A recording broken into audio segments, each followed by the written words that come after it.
This one is from r/confession. I 16 male regret visiting a Joyhouse but struggle to hold myself from going back there. I'll begin with an introduction of myself. I'm currently 16 years old, turning 17 in spring, going to my second year to last year of high school. I'm a fairly good student who gets good grades on subjects I study foreign, but average to bad grades on subjects I don't study for. I don't have many friends and don't really like most of my other classmates since the only notable thing they do is smoke, disrupt class, and annoy me. I'm basically a class loser, no messages, barely going out with friends, and the friends I do have aren't really good friends with me, just barely. They aren't bad. It's just we aren't really close. Also, I get barely any attention from girls. No small talk, no dates, not even as friends, just nothing. I know most of these things are due to my cynical nature and bad personality, but that doesn't matter. I have a good family that did everything they could to give me a good childhood without me missing anything, and I'm grateful for that. I'm supposed to be Christian. I go to church with my family on Sundays and go to Sunday school every just I get. Even though I believe in God, that doesn't automatically make me a good moral person like the others around me, because I'm weak and can't keep myself from falling. So now let's get to what actually matters. Late June, I came across a website that listed service-providing clubs and cat houses in my city. In my country, cat houses can be legal and regulated, but most in the city are not, only a handful.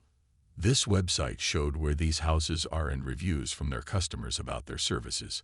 I show that most of the illegal cheap houses are nowhere near me in the city center, but I was close to the more expensive legal ones.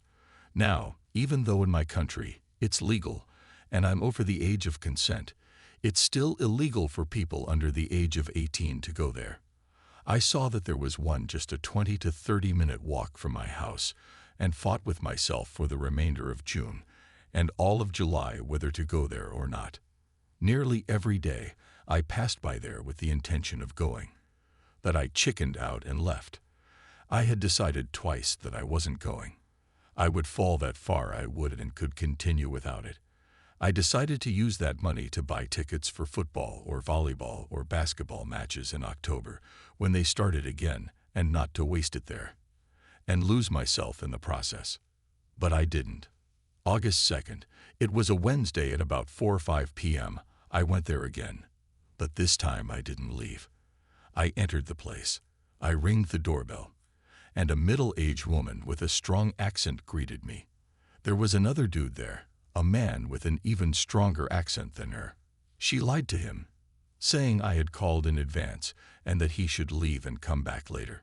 She said to me the programs I could follow ranging from 50 the cheapest to 100 plus for the most expensive ones. Then came out another customer that had just finished, and the receptionist said goodbye to him. After a short while, I heard loud footsteps of someone wearing heels. It was the working woman. She came down wearing only high heels and bluish-green undies. She had her long black hair in pigtails, which I did not expect. She was one of the very few women in the business who wasn't a foreigner. She introduced herself, let me get a good look at her, and left. After that, the receptionist asked if I would stay. I said yes, and that I would take the cheapest program of 50 for 15 minutes. She guided me upstairs to a room. I gave her the money. She gave me a one-time use towel and flip-flops, and said that the woman would take care of me, and would be there in a few minutes. I took off my clothes, had a quick shower, and waited. After a short time, the woman entered the room. I was flabbergasted. It was basically the first time I had seen a real half-undressed woman up close. I will spare the details, but basically I couldn't get wood due to my nervousness. The woman got mad and left, which left me also a bit mad, but I also left without making a fuss. After that, I went home and then went to church. A few days later, we left for summer vacation on an island. I couldn't stop thinking about it. I felt guilt and shame for the entire month. For context, I also have an addiction to those films, which has gotten better over the years, but it's still there. I tried to quit that August for good, but I failed after a few days. In September, I went back to that house and other houses near it. I just went to look. I don't know why, but I didn't do anything. I didn't even have money with me. Now, months later, I finally confessed to a priest for what I've done.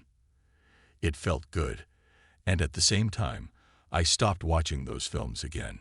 It's been 3 weeks since then. But now, I feel the temptation again.